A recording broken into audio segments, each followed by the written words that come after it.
আসসালামু আলাইকুম। সাইফুল 20 চ্যানেলে আপনাকে স্বাগতম। সাথে আছে আমি সাইফুল। কেমন আছেন বন্ধুরা? আশা করি ভালো আছেন।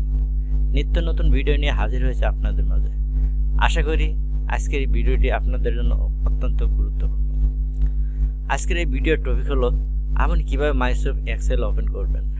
অর্থাৎ আমার এই ভিডিও তাদের জন্য যারা মাইক্রোসফট এক্সেল সম্পর্কে আগ্রহ এবং সবেমাত্র মাইক্রোসফট এক্সেল শুরু করতে যাচ্ছেন তাদের জন্য। কথা না বাড়িয়ে যাওয়া যাক মূল ভিডিওতে যাওয়ার আগে আমার ছোট্ট একটি রিকোয়েস্ট, আপনি যদি আমার চ্যানেলে নতুন হয়ে থাকেন তাহলে চ্যানেলটিকে সাবস্ক্রাইব করবেন, আর যদি অলরেডি সাবস্ক্রাইব করে থাকেন তাহলে মিনি থ্যাঙ্কস। আজকের ভিডিওর টপিক কীভাবে আপনি মাইক্রোসফট এক্সেল ওপেন করবেন। এর জন্য কম্পিউটার স্ক্রিনে দেখতে পাচ্ছেন নিচে স্টার্ট বাটন। প্রথমে এই স্টার্ট বাটনে ক্লিক করব।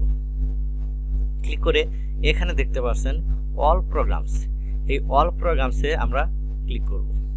ক্লিক করে এখানে দেখতে পাচ্ছেন মাইক্রোসফট অফিস, এখানে ক্লিক করব। তার আগে একটি কথা বলিনি, আপনার পিসিতে অবশ্যই মাইক্রোসফট এক্সেল ইনস্টল করে দিতে হবে।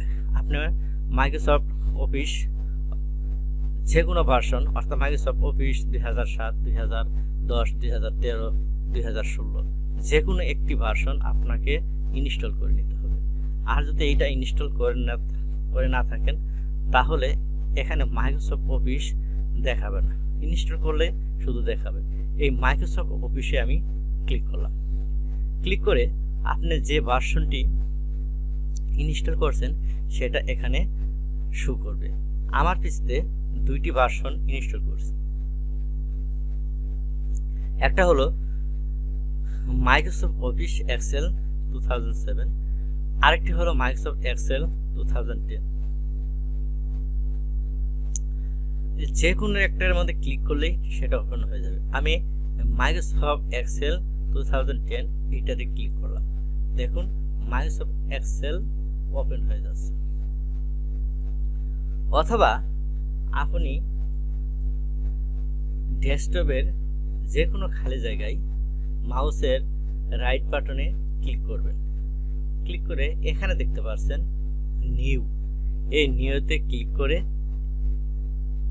এদিকে আসবেন। এখানে দেখতে পাচ্ছেন মাইক্রোসফট অফিস এক্সেল ওয়ার্কশিট, এখানে ক্লিক করলাম। এখানে ক্লিক করার পরে একটা ফাইল আসছে, ফাইলটার একটা নাম দিয়েছে new Microsoft Office Excel worksheet. অথবা আপনি যে নাম এই ফাইলটাকে সেভ করতে চান তার নাম টাইপ করবেন। এখানে আমি দিলাম মাইক্রোসফট এক্সেল। এখন আমি এন্টার চাপ দেব। এন্টার চাপ দেওয়ার পরে এই ফাইলের নাম ক্রিয়েট হয়ে গেছে। এখন আরেকবার যদি আমি এখানে এন্টার চাপ দিই তাহলে মাইক্রোসফট এক্সেল ওপেন হয়ে যাবে। আমি আপনাকে দুটি পদ্ধতি দেখালাম, এই দুইটি পদ্ধতির যে কোনো একটি পদ্ধতি আপনি অনুসরণ করুন। আশা করি এই ভিডিওটি দেখার পরে আপনি মাইক্রোসফট এক্সেল ওপেন করার ঝামেলা থেকে সম্পূর্ণ মুক্ত হবেন। ভিডিওটি যদি ভালো লাগে একটা লাইক দিবেন, কমেন্ট করে আপনার মতামত জানাবেন। এই ভিডিওটি আপনাদের বন্ধুদের কাছে শেয়ার করবেন যাতে করে এই ভিডিওটি দেখে তারা উপকৃত হতে পারে।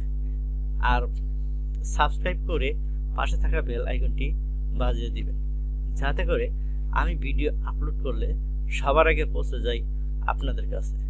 এতক্ষণ আপনি ধৈর্য সহকারে আমার ভিডিওটি দেখার জন্য আপনাকে অসংখ্য ধন্যবাদ।